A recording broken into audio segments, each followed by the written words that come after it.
On va chanter le blé.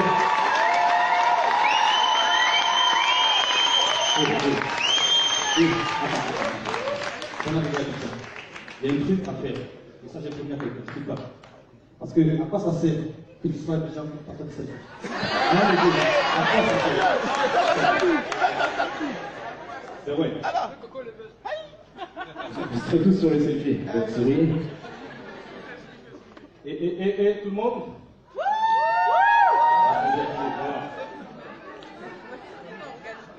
À quoi ça sert que je ne pas les... Bonjour Guédé. Bonjour. Je salue Guédé. Tout d'abord, merci à Totem de m'avoir invité. C'est un grand honneur. C'est la première fois que je fais le pied en Afrique. C'est la première fois, vraiment. Donc c'est un plaisir. Merci. Alors, on m'a invité pour parler de mon expérience sur les réseaux sociaux, sur le monde digital, comment j'ai fait pour entretenir cette communauté, pour créer tout cet univers digital. J'ai axé tout mon discours autour du cran. Parce que un jour, l'un de mes figurants, enfin l'un de mes acteurs, dans la vidéo Death Note, je ne sais pas si vous l'avez vu, Death Note, le jeune étudiant, il m'a dit qu'il pense qu'il y a beaucoup de gens qui ont plein d'idées. Il y a plein de gens qui sont très créatifs, qui ont plein d'idées, qui ont beaucoup de talent, mais il n'y a pas beaucoup de gens qui ont du cran. Et j'ai trouvé ça cool. Et depuis, je me suis persuadé moi-même que j'en avais du cran. Par exemple, pour la petite anecdote, cette vidéo, quand je l'ai écrite, enfin, ce mini-métrage, quand je l'ai écrit, quand après j'en parlais autour de moi, ils me disaient mais ça va être super cher, il va falloir louer tout un amphithéâtre, il va falloir prendre 100 figurants, il va falloir prendre le matériel, etc. etc. Et moi j'avais absolument rien, moi et mon équipe, qui sont d'ailleurs là, nous n'avions absolument rien, et je suis allé dans une fac, j'ai trouvé un amphi, je suis allé dans l'amphi, j'ai trouvé 60 personnes, et j'ai tourné la vidéo, et ça a dû me coûter 5 euros, non, un peu plus, 20 euros, on a acheté des chips pour tout le monde. Et donc vraiment on a fait cette vidéo avec 20 euros, et en fin de compte, elle a eu 60 millions de vues, 900 000 partages, elle a été traduite dans toutes les langues, et vraiment, avec 20 euros. Voilà, donc je vais tourner tout mon discours autour du cran. Et je suis dans la section casser les codes. Je pense que même pour casser les codes, il faut du cran. Sur les réseaux sociaux, il y a des règles. C'est-à-dire que pour qu'une vidéo marche, il faut qu'elle fasse 1 minute sur Facebook. Il faut qu'elle soit drôle, très drôle. Il faut qu'elle soit super compréhensible. C'est-à-dire qu'il faut qu'on puisse la comprendre en un seul visionnage. Il faut absolument tout comprendre. Il faut qu'il y ait une punchline de fin, il faut qu'il y ait des grosses musiques. Il faut qu'elle soit en français pour les Français. S'il y a des sous-titres, il faut que les sous-titres soient en français. Et il ne faut pas penser et imaginer qu'on puisse percer à l'international, comme en Chine, aux États-Unis. Et je pense que tout ça, c'est vrai, mais en même temps, c'est faux. Toutes ces règles, en faisant le total inverse, ça peut être encore plus incroyable. Cette vidéo dure 100 minutes. À cette époque-là, toutes les vidéos faisaient 30 secondes. Cette vidéo est sous-titrée en anglais. La plupart de mes vidéos, d'ailleurs, je ne sais pas si vous l'avez vu, j'ai sorti une vidéo il y a une semaine qui s'appelle Le procès. Elle est impossible à comprendre à moins de la regarder 3 fois. Et je pense que tout ça, ce sont des choses que j'ai pas envie de faire. Et de base, on m'a dit qu'il ne fallait pas les faire, et je me suis dit, j'allais dire un gros mot, mais je me suis dit, t'as pas un mot? Tranquille, voilà. Et voilà. Vous avez préparé un discours, mais là, je raconte n'importe quoi. Et donc, tout à l'heure, il y a quelqu'un qui a dit que les influenceurs étaient un peu comme une affiche, un panneau publicitaire. Moi, je vais vous parler un peu de l'engagement, on en a beaucoup parlé. Un panneau publicitaire, tu auras beau le mettre sur le périphérique le plus fréquenté du monde, sur les Champs-Élysées, devant la Tour Eiffel. Tu auras beau mettre un grand panneau publicitaire sur les Champs-Élysées, l'avenue la plus fréquentée du monde. Si ton panneau publicitaire il n'est pas bon, si c'est pas impactant, les gens vont passer devant, tout le monde connaîtra ce panneau publicitaire, mais personne ne va le lire. Et c'est ma philosophie. Je pense que le plus important, c'est l'engagement. Sur Internet, c'est quantifiable. En termes de j'aime, en termes de partage, en termes de commentaires. Tu peux savoir si les gens n'ont pas seulement regardé tes vidéos, mais ils ont participé. C'est-à-dire qu'ils ont soit liké, soit commenté, soit partagé. Tu peux aller encore plus loin. C'est-à-dire que ton panneau publicitaire, je ne veux pas que les gens juste le regardent, mais tu veux qu'ils le regardent plusieurs fois. Tu veux qu'ils s'approchent du panneau publicitaire. Tu veux qu'ils zooment sur le panneau publicitaire. Tu veux qu'ils s'en rappellent après quand ils vont dormir chez eux. Tu veux qu'ils reviennent le lendemain pour re-regarder ce panneau publicitaire. C'est tout le concept derrière mes vidéos. C'est tout le concept derrière chaque détail compte. J'ai envie que les gens regardent la vidéo une première fois, une deuxième fois. Ils rentrent chez eux, ils y pensent en dormant. Ils y pensent en mangeant leur repas, ils doivent rien faire. Et qui reviennent le lendemain pour la regarder, pour découvrir autre chose, et qu'ils fassent le tour du panneau publicitaire et qu'ils trouvent un cadeau derrière. Voilà, c'est tout le principe de mes vidéos. J'ai voulu dépasser l'engagement et arriver dans l'interactivité. Voilà, que le public soit non seulement engagé, mais participatif et interactif. Et donc très attentif. Voilà.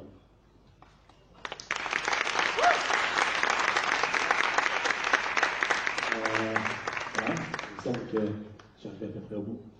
Ok, super Will. On va quand même faire quelques questions-réponses, non? Qu'est-ce que vous en pensez? On va s'installer? À moins que tu avais encore quelque chose à dire. Ok. J'ai beaucoup. En place. Donc en fait, moi je vais juste lancer la conversation avec quelques questions qui vont intéresser les professionnels et ensuite on verra qui dans la salle souhaite poser quelques questions. Donc du coup, effectivement, dans Casser les codes, d'abord la question des plateformes. Quand on parle de vidéo, alors c'est vrai que Facebook a développé ses plateformes, sa stratégie vidéo, mais à la base c'est pas donc Facebook. C'est pas à Facebook qu'on pense en premier quand on veut développer une stratégie vidéo. Alors pourquoi tu n'as aucun compte YouTube et tu n'as aucun compte Dailymotion? Enfin, tu as juste en fait les vidéos sur Facebook. De base, je sais pas. Sur les mecs, au début, c'était pas vraiment stratégique, c'était vraiment parce que j'avais raté l'ère YouTube. Facebook était le seul réseau social que j'avais, donc j'ai choisi de poster sur Facebook. Ensuite, il y avait une stratégie j'avais pas envie d'être cantonné dans le rôle de YouTubeur. Les YouTubeurs sont YouTubeurs. Et voilà, je trouvais qu'il y avait aussi à l'époque le challenge, personne n'était encore sur Facebook, donc je trouvais qu'il y avait un petit challenge à être le seul exclusivement dessus. Mais c'est surtout pour ne pas être cantonné dans le rôle de YouTubeur, c'est quelque chose dans lequel on s'enferme très facilement. Voilà, et on perd de liberté en temps, finalement. Toujours cette volonté de ne pas rester dans une case. Oui, c'est vrai. Et du coup, un autre aspect qui vient un peu casser les codes, c'est ce qui marque, c'est la fréquence des vidéos, puisqu'on dit très souvent, les acteurs du digital qui arrivent à développer une grosse audience sont des acteurs qui postent très très régulièrement, parfois une fois, 2-3 fois par jour. Et je pense qu'en 2017, tu as sorti que 5 vidéos, si je m'abuse. Là, voilà, c'est 6-7, d'accord. Mais ça reste voilà, une fréquence d'une fois tous les 2 mois. Oui. Après, bon, il y a plein de choses qui rentrent en compte. Mais après, oui, effectivement, j'ai absolument pas, j'ai pas vraiment l'impression de dire qu'il faut absolument que je sorte toutes les semaines pour que les gens restent. Je me mets pas cette pression-là. J'essaie de vraiment travailler au max chaque chose que je fais. J'essaie que ce soit le plus impactant possible, le plus intéressant. Voilà, que ce soit le plus nourrissant. Si tu manges un gros plat, t'en as pas encore, t'en as pas besoin pendant un mois. Et aussi, comme ça demande beaucoup de travail. Voilà. Mais après, j'ai pas vraiment de stratégie derrière. Ça aurait pu flopper comme. Voilà, ça a marché, mais ça aurait pu flopper, je savais pas.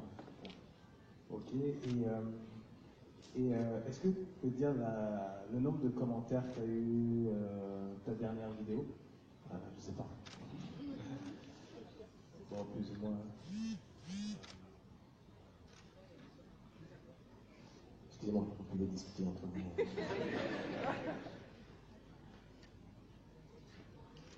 Ouais, une semaine, il y a eu près de 100 000 commentaires.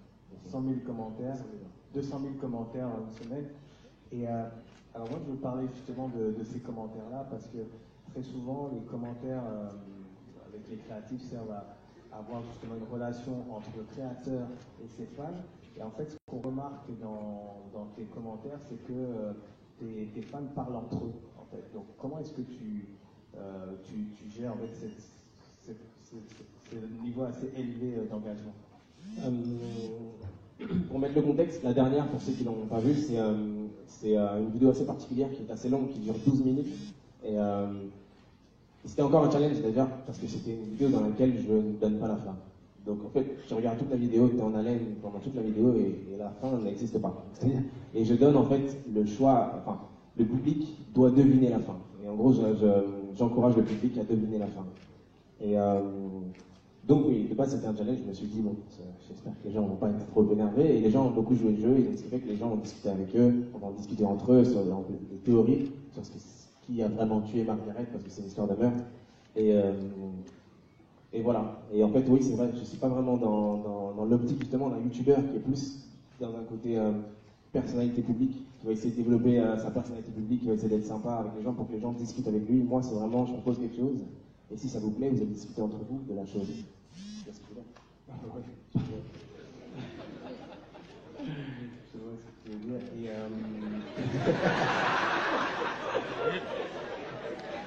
c'est moi qui pose la question. Juste du coup, avant de passer la main au public, je voudrais que tu reviennes sur ta relation avec les marques. Puisque je sais que voilà, tu as une idée. C'est le sujet aussi déjà. Ouais, pardon, je parle des bifs, du coup. Ma relation avec les marques. Oui, il y a beaucoup de. La majorité des marques pensent que je ne travaille absolument pas avec les marques et que je suis absolument fermé. C'est pas vrai. L'argent, c'est le nerf de la guerre et je suis obligé de travailler sur des choses qui rapportent de l'argent pour pouvoir faire des projets encore plus grands. Et on a beaucoup de projets, donc il faut faire des grandes choses avec des grandes marques. Et donc j'en ai fait, mais ça a toujours été assez subtil. Ça a toujours été beaucoup bien travaillé pour vraiment toujours dans la. Je veux absolument pas que ce soit nul, que les gens attendent longtemps pour une vidéo et qu'ils arrivent en fait que c'est une publicité et que c'est pas très intéressant pour eux parce qu'ils comprennent tout de suite qu'on veut leur vendre quelque chose. Donc j'essaie toujours de travailler bien la chose. Par exemple, pour vous donner un exemple, j'ai fait une opération pour Spotify. Donc leur but c'était que les gens prennent des abonnements Spotify pour écouter de la musique. Donc ce que je leur ai proposé, c'est j'ai fait une vidéo autour de la musique. C'est-à-dire que j'ai écrit quelque chose autour de la musique qui était censé justement faire un hommage à la musique pour que les gens après aient envie d'écouter de la musique. Et j'ai partagé une playlist que j'ai faite moi-même. Et donc les gens avaient envie de se créer un compte Spotify pour aller écouter ma playlist. Mais donc c'était pas du tout une vidéo sur Spotify ou acheter Spotify. C'était plus rejoindre le mouvement des adorateurs de musique.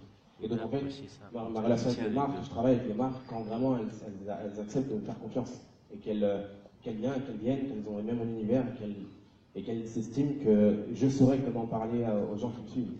Je saurais comment les accrocher. Voilà. Ok, super. Merci. Donc on va passer aux questions. Pendant qu'on choisit la personne qui va poser la première question, il y a quelqu'un derrière. Je veux juste préciser que quand on a échangé avec lui, il m'a précisé une statistique intéressante, puisque en termes de villes, après Paris et Montréal, Abidjan est la ville qui compte le plus de fans de Willem. Donc il est avec lui. Bonjour, on s'est déjà croisé tout à l'heure. Oui. Récemment, tu as, on va dire, opéré une légère modification. Tu nous inclus beaucoup plus dans ton contenu, notamment avec les commentaires et sur les Insta Stories. Oui. Et du coup, je veux te retourner la question que tu as posée tout à l'heure. Quel est ton but ultime? Voilà. Je pensais que c'était la dernière question. Quel est mon but ultime? C'est pour ça que justement j'ai posé la question tout à l'heure parce que ça m'intéresse beaucoup. Je le pose beaucoup à beaucoup de gens. Je le pose pas longtemps. J'ai rencontré une sorte de préfet et je lui pose la question. Je pose la question à des scientifiques parce que c'est une question que je me pose depuis que je suis petit et que je pense que je sais pas si vous avez regardé Naruto. Non. Vous avez regardé Naruto? Ouais, Naruto il est fort parce que son objectif c'est de devenir Hokage. Et toi pendant devenir en gros le chef du village. Et donc pendant toute la série, c'est un dessin animé, enfin c'est un animé, un manga, dans tout le manga, son but ultime c'est de devenir Hokage, chef du village. Donc ce qui fait qu'il a énormément de force, il sait où il va, il sait qu'il faut prendre ce chemin parce que ce chemin le rapprochera de son but ultime. Et que je pense que tant qu'on n'a pas trouvé un but ultime, on ne sera pas à 100% de nos capacités. Et d'ailleurs, voilà, je parle trop là. Mais en tout cas, mon but ultime, personnellement, il est encore assez flou. J'aimerais bien faire un film, mais je pense pas que ce soit le but ultime. Voilà. Ma réponse, pardon. En conclusion, je ne sais pas.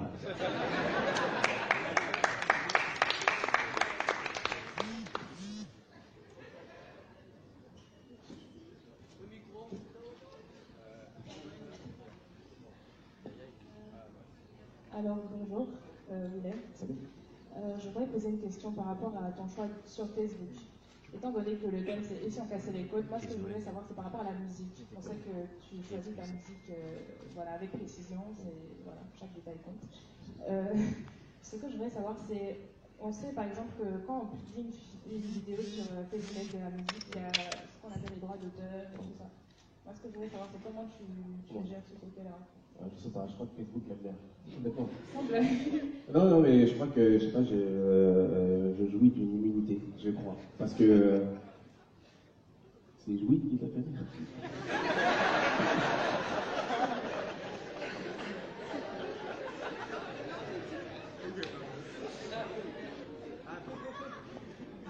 Désolé. Okay. Non, j'ai pas d'autre mot du coup. Facebook me donne une bonne immunité. Ouais. Ben non, ouais, je pense qu'il dit que ça pour moi, je sais pas, mais en tout cas, j'ai jamais eu de soucis, vraiment.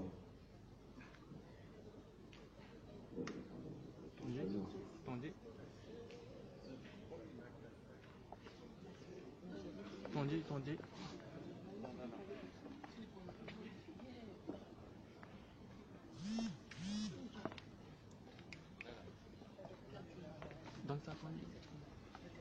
Donc, bonsoir William. Bonsoir.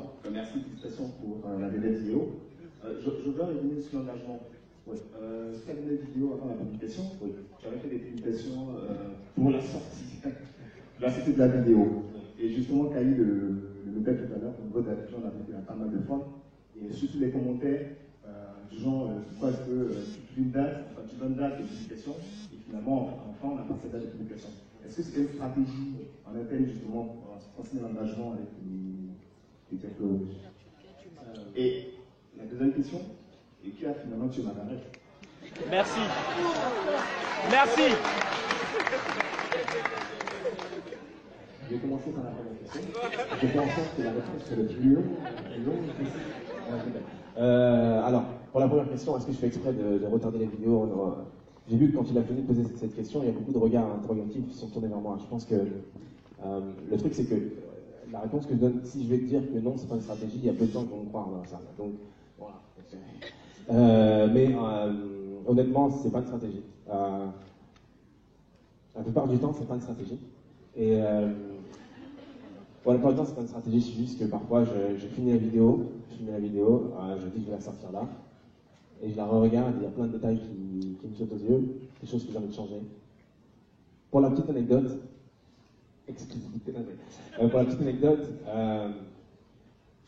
c'est au dernier moment que j'ai enlevé la fin de la dernière vidéo. Au dernier moment, j'ai enlevé la dernière scène. Voilà. Juste pour préciser, pour les personnes qui... C'est à quelqu'un d'autre de...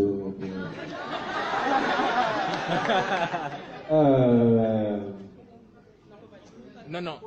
Honnêtement, voilà, elle a répondu à ma place, il ne faut pas dire. En fait, le concept de la dernière vidéo, c'est ça, c'est un procès. C'est un procès, je suis son avocat. Je suis l'avocat du mec qui a tué Margaret. C'est une blague, je t'ai préparé. Non, ah, c'est génial. Non, attends. Non, mais là... L'avocat du mec. Non, je suis l'avocat du mec qui est présumé coupable. Et donc moi, mon job, c'est de faire en sorte que le jury soit perdu. De faire imaginer plein de choses au jury. Et vous êtes le jury. Vous n'aurez jamais la réponse. Vous pourrez juste croire. Vous pourrez juste faire vos propres idées. Et c'est à vous de voter. C'est à vous de mettre quelqu'un en prison, mais vous ne pourrez jamais sortir de la caverne. Voilà. Oui, bien sûr, l'avocat du mec. Ok. Bon. Ouais, alors, levez la main qui pense que c'est la meilleure amie. Mélissa, la meilleure amie.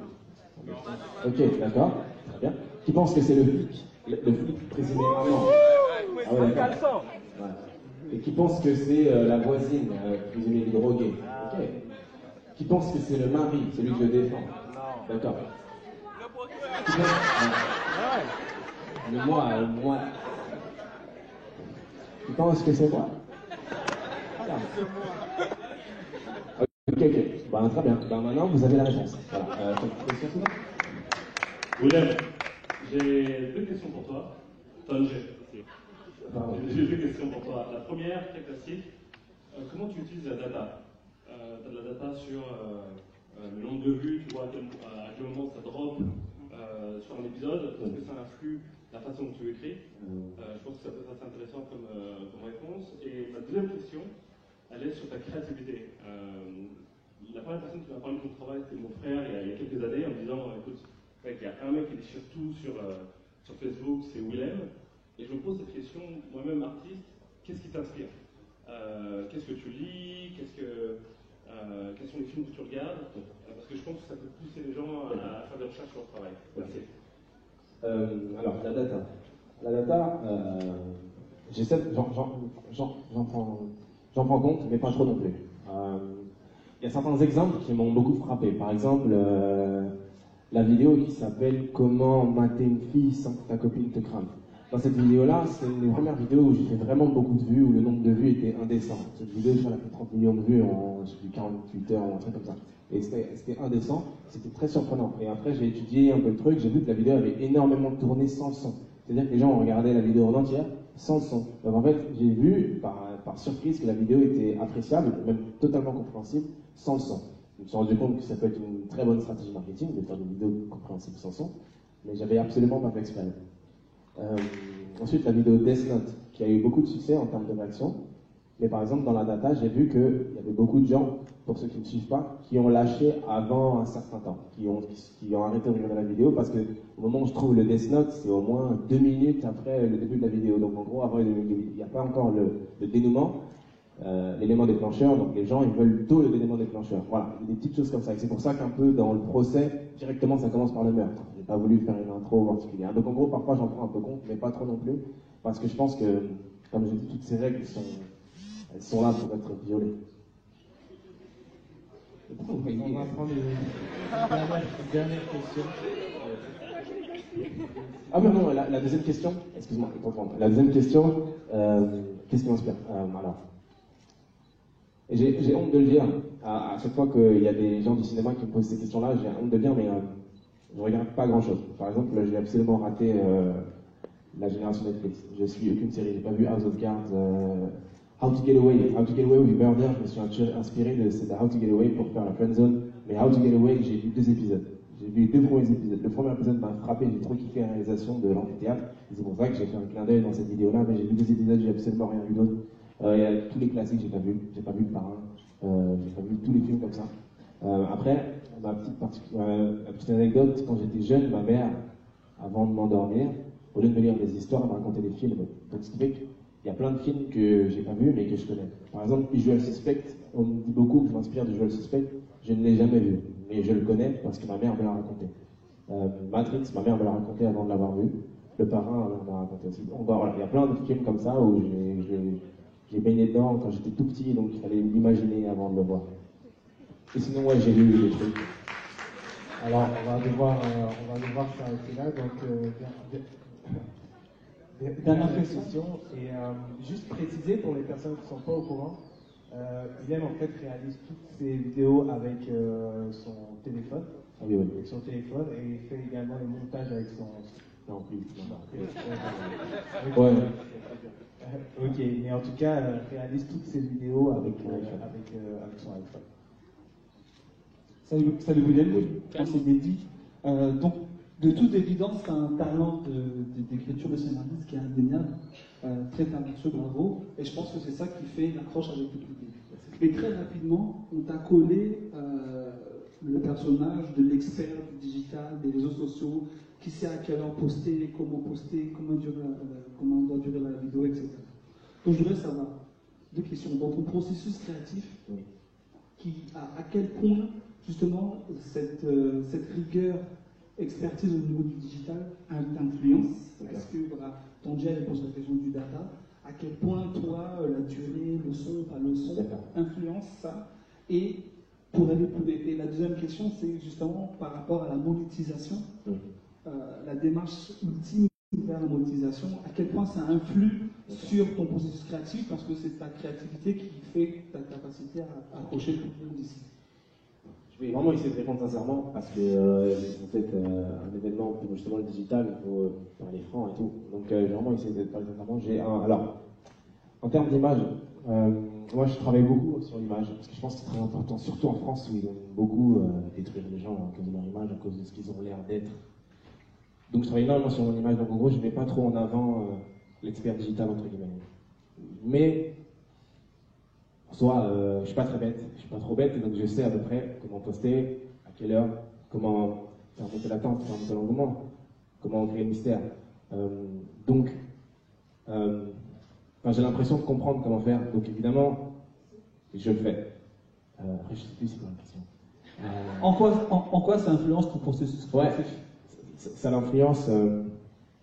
En fait, c'est plus des tests. La plupart des vidéos sont des tests. Pour l'instant, je suis sur Facebook. Je sais que pour l'instant, ma finalité, c'est pas Internet. C'est vraiment le début. C'est presque. Je me fais la main presque. Donc en gros, je fais des tests, je vois ce qui marche moins, ce qui plaît, ce qui fait moins, ce qui fait parler, ce qui fait réfléchir, ce qui est le mystère, etc. Et voilà. Et j'essaie vraiment de m'entraîner à tirer à l'arc. Pour l'instant, sur des cibles avant d'attaquer le gibier.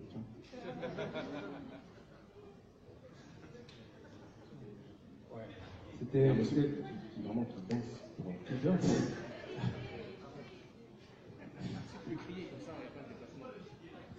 Non, mais là, il y a trop de. Ah. Waouh. Bon, une dernière. Qui ta question? Ouais, ce sera la dernière. Et,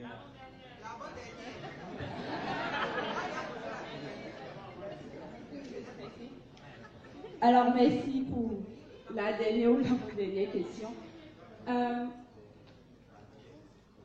Moi, en fait, je suis blogueuse et tout, et je remarque que tu fais très peu d'interviews. Donc, je me demandais si c'était calculé, si c'est parce que tu ne veux pas trop t'exposer. Et ma dernière question, comment je fais pour avoir une interview avec toi?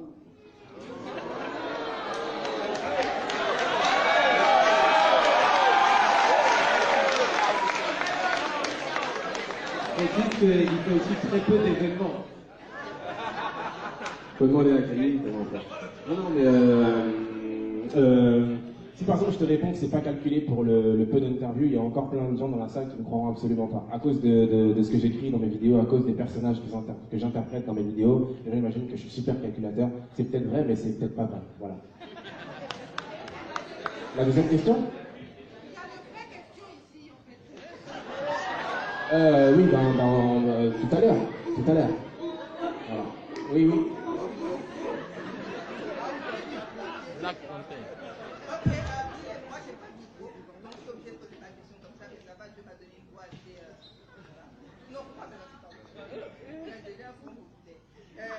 Donc ma question c'est, tu es étudiant en mathématiques. J'ai écouté toutes tes questions, mais personne n'a pensé en fait à poser cette question. Pose la question. Quel est le lien? Qu'est-ce qui t'a amené des mathématiques que tu étudiais en fait à arriver en fait à la mise en scène qui est quasiment du cinéma, tu as déjà un pied dans le cinéma? Je répète pour ceux qui n'ont pas entendu, la question est qu'est-ce qui a amené l'idée en tant qu'étudiant en mathématiques Quel est le lien au cinéma? Quel est le lien que je fais entre les mathématiques et le cinéma, la façon dont je raconte l'histoire? Ouais. Ok. Le mot de la fin. Quel est le lien? C'est difficile, je pense que c'est assez difficile à décrire. Si je sais. Le lien maintenant, c'est plus dans la démarche, dans la façon de réfléchir, dans la façon de créer une histoire. Je l'écris peut-être un peu comme une démonstration de théorème. Pour démontrer un théorème, tu utilises des éléments que j'appelle des détails et que tu essaies d'arriver à une conclusion.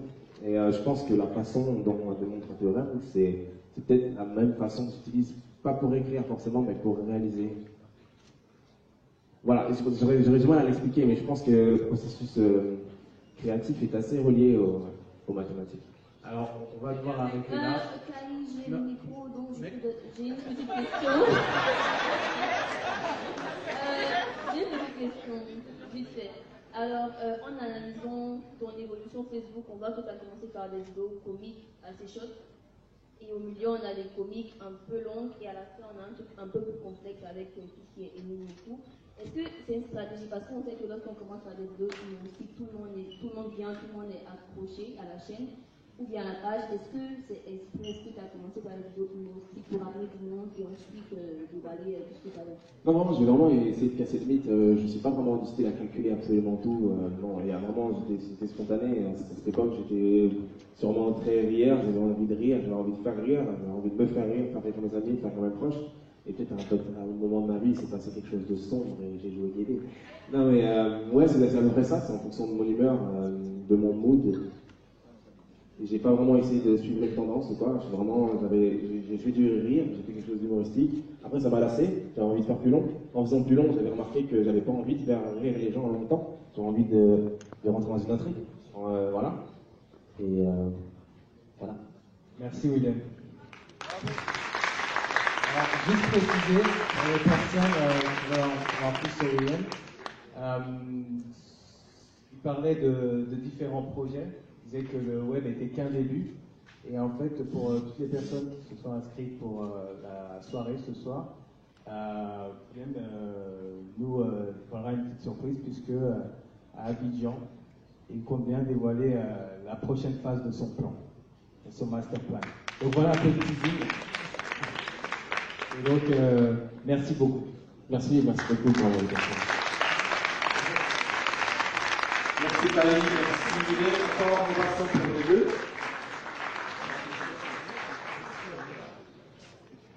J'ai cette étude avec lui. Dans notre cadre, ce soir, il faut qu'on avance.